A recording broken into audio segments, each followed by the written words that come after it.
Hello, good to speak to you again, Arnold. I'm very excited about this upcoming fight. It is one of the bigger fights that a British fighter has been involved in, and in a lot of ways, Yeah, Max Holloway kind of the bigger star than even Volkanovski in a way. He's kind of yeah, the biggest star of true. the featherweight division at the moment. Tell me how you're feeling about this one finally coming up. Yeah, I'm very excited. Very excited to have the opportunity to sort of put my name at the top and solidify my position. A lot of people say I deserve a title shot, but I don't believe it just yet. So there's a lot to prove, and there's a very dangerous guy to beat before I deserve it, I think. I think Dan Hooker and Calvin Kattar, 2 wins on the bounce. I think that's a title shot resume. You know, Yeah, yeah. I mean, I you go took it if 12 they and 0 in offered your last 12. I think that's a it. fair. I think that's Yeah, there are people who have got title shots off of a lot less. yeah, that's true. That's true. But Like now, Colby Covington, I like that guy's got a title shot off pretty much nothing. that's true. Yeah. So talk to me about Max. Obviously, he's someone who's a huge name. He's considered by many one of the greatest featherweights of all time. Obviously, someone who for whom I would imagine you have a great deal of respect. How have preparations been for this one? Yeah, definitely. A lot of respect there. Yeah, preparation's been yeah, it's been a bumpy camp, it's not been all smooth sailing, but with these sort of great opportunities, it's you don't necessarily have things easy. So Yeah. you have to come through some stuff. It makes the reward a little bit greater at the end of the day. But to come through all the adversity and all those little things and yeah, I've just yeah, it's good. It's gonna be good.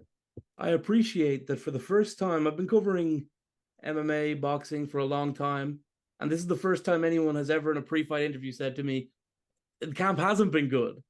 I've never heard that answer before. What is it that obviously we know you dealt with the injury, and I know that you would have liked for this to be in London, ideally, if the timing had worked out. But what is it exactly that has caused this one to be particularly tough for you?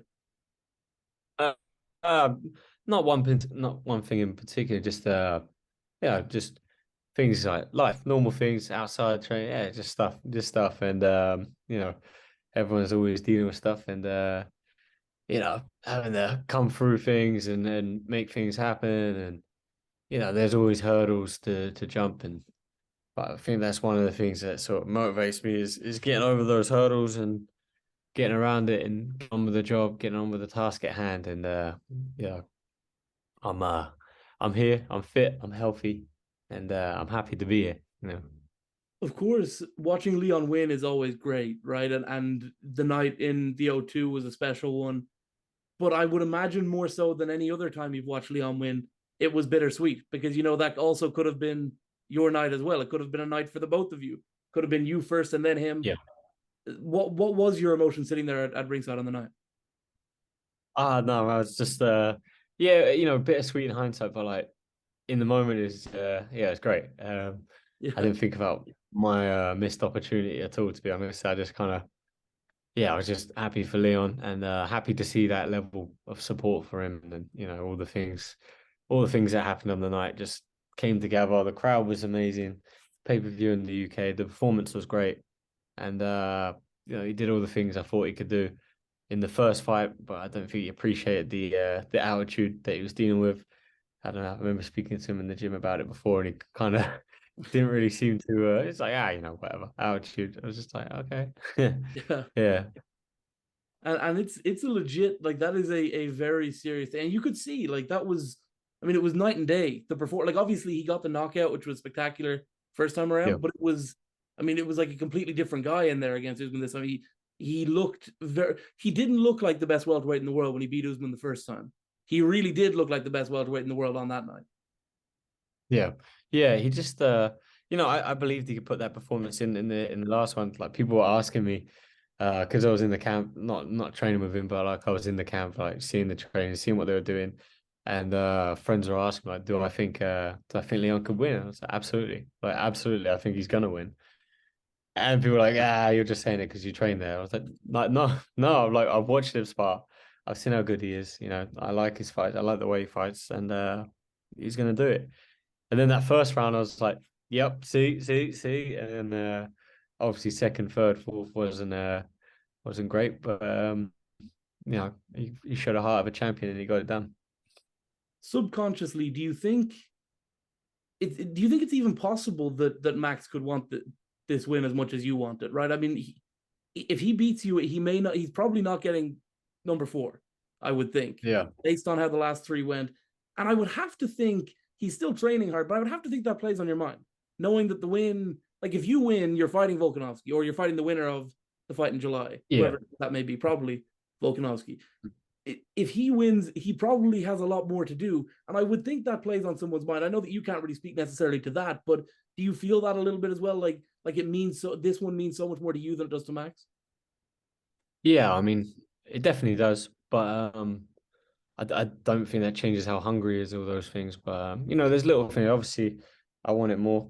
I've never been the champion. My goal, my whole career goal, is to be the world champion. I'll be a very unhappy man if I retire and I'm never world champion. And I don't know his financial situation, but I'm pretty sure he's a very wealthy guy, and he should be. And I want all those things. I want to be able to retire happy as a happy champion one day. So he's got all the things I want, like he's there, he's already there. He achieved the things I want to achieve, and he's made the money, he's made the records, I'm sure he's gonna be in the Hall of Fame. He's done all the things I want to do and I'm yet to do. And I'm sure he's set for life. And yeah, those are all the things I want to do for me and my family and my future, so I'm pretty sure I'm a bit hungrier. How much does that add to the motivation, I suppose? Because at the same time, if the result didn't go your way on Saturday, because of the way that I suppose the promotion have approached your rise, like a lot of people, like I say, a lot of people would beat Calvin Kattar and Dan Hooker and be on a 12-fight win streak. And if the promotion were really big fans of them, that guy would be unequivocally fighting for the world title.